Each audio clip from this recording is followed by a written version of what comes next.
স্বাগত জানাতো আপনাকে দিয়ে শুরুটা করি। মানে আমরা দেখতে পাচ্ছিলাম রাখাইন যুদ্ধ মূল ফ্যাক্টর। এই যুদ্ধটার ওপরে মানে ডিপেন্ড করছে যে আসলে কার সঙ্গে বাংলাদেশ নেগোসিয়েশন করবে। মানে এখানে মিয়ানমার সেনাবাহিনী আছে, আরাকান আর্মি আছে, তারা মুখোমুখি অবস্থানে। আমরা বুঝতে পারছি না আমরা কাদের সঙ্গে আলোচনাটা করব। কিন্তু এদিকে আমরা কিন্তু 2 বছর আগে ইন্টার্ম গভর্নমেন্টের আমলে বলেছিলাম যে আমরা ঈদ করব পরবর্তীতে এখানে এসে। কিন্তু আমরা দেখলাম 9টা বছর পার করলাম, চিত্র একই। নেগোসিয়েশনটা কার সাথে করব? আপনাকে ধন্যবাদ। আমার আলোচক কমল ভাই এবং যারা শুনছেন, যারা সবার জন্য শুভেচ্ছা রইল। রোহিঙ্গা ইস্যুটা বাংলাদেশের জন্য আসলে একটা বেশ জটিল পরিস্থিতি তৈরি করেছে। আগে ধরেন 2বার রোহিঙ্গাদের ফেরত পাঠানোর সফলতা আমাদের আছে। একটা শহীদ প্রেসিডেন্ট জিয়াউর রহমানের সময় 78 সনে এবং ম্যাডাম খালেদা জিয়ার সময় 1991-92 সনে।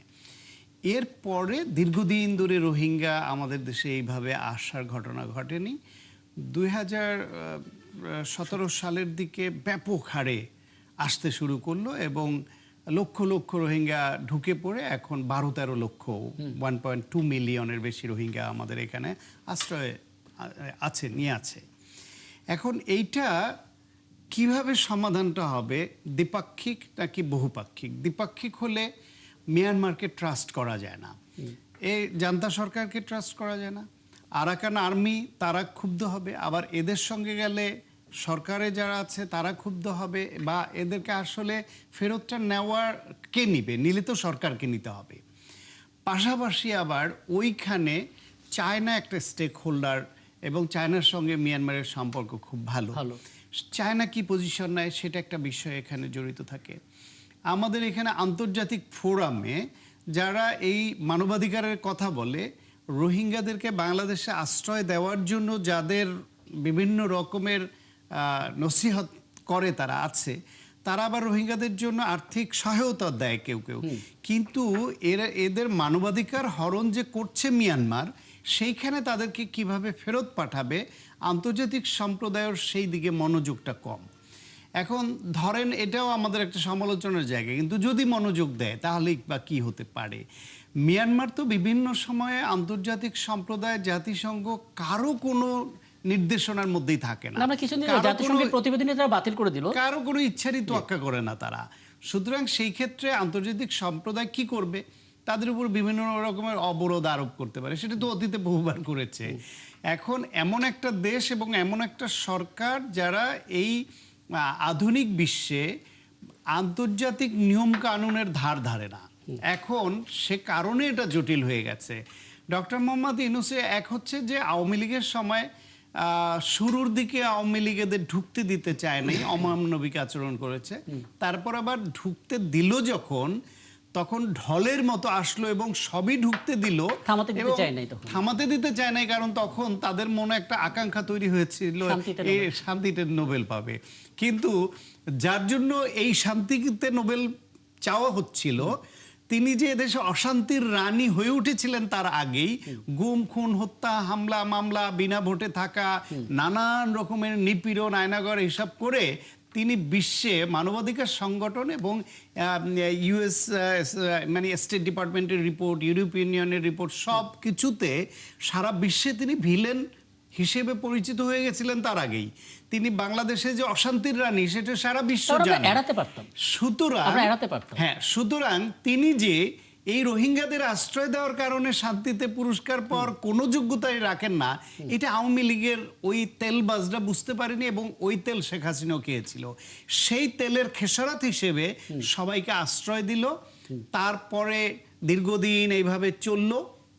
ফাইনালি এসে ডক্টর মোহাম্মদ ইউনূস যেহেতু আন্তর্জাতিকভাবে তার গ্রহণযোগ্যতা অনেক, well রেপুটেড person, well connected person, তিনি ব্যক্তিগত সম্পর্ক দিয়ে জাতিসংঘের মহাসচিবকে বাংলাদেশে রোহিঙ্গাদের ওই পর্যন্ত নিয়ে গেছেন। সুতরাং এটা আমাদের আশাবাদী করেছিল। তারপর যখন বলছিলেন যে আগামী ঈদে এরা নিজ দেশে ঈদ করবে এই প্রার্থনা করছেন, সেজন্য তার সরকার কাজ করছে, তখন তারা এবং আমরা আরো আশাবাদী হয়ে উঠেছিলাম যে তাহলে এইবার কিছু মনে হয় হবে, যেহেতু ডক্টর মোহাম্মদ ইউনূসের ইন্টারন্যাশনাল কানেক্টিভিটি, ইনফ্লুয়েন্স অনেক বেশি এবং জাতিসংঘের মহাসচিব তার ডাকে চলে এসেছেন, সাড়া দিয়েছেন, একটা কিছু হবে। কিন্তু সেইখানেও আমরা কোনো আশার আলো দেখলাম না।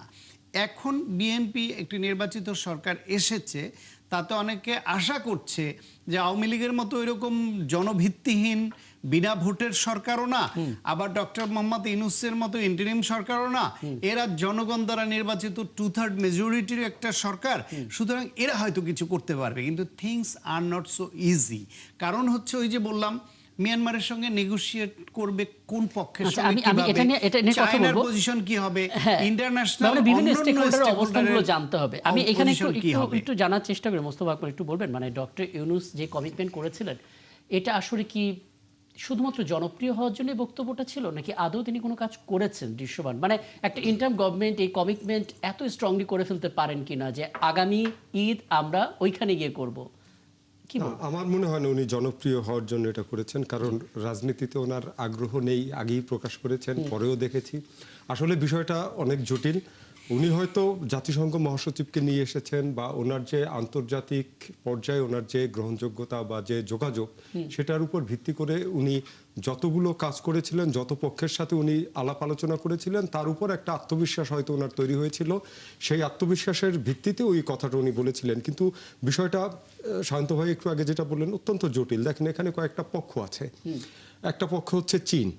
চীনের এখানে অনেকগুলো স্বার্থ আছে। একটা হচ্ছে রাখাইনের যে কিয়াকিউ বন্দর, নৌবন্দর যেটা, একই সাথে এখানে জ্বালানি অবকাঠামো, একই সাথে এখানে চীনের যে এই অঞ্চল ভিত্তিক একটা সামুদ্রিক যোগাযোগের মাধ্যম, বা যেটা আমরা রিসেন্টলি যেটা আলোচনা হয়েছে, চীন হয়ে বাংলাদেশে একটা করিডোর, এই সব প্রেক্ষাপটে চীন কিন্তু অনেক দিন ধরে মিয়ানমার ইস্যুতে তাদের নানা ইকুয়েশন আছে।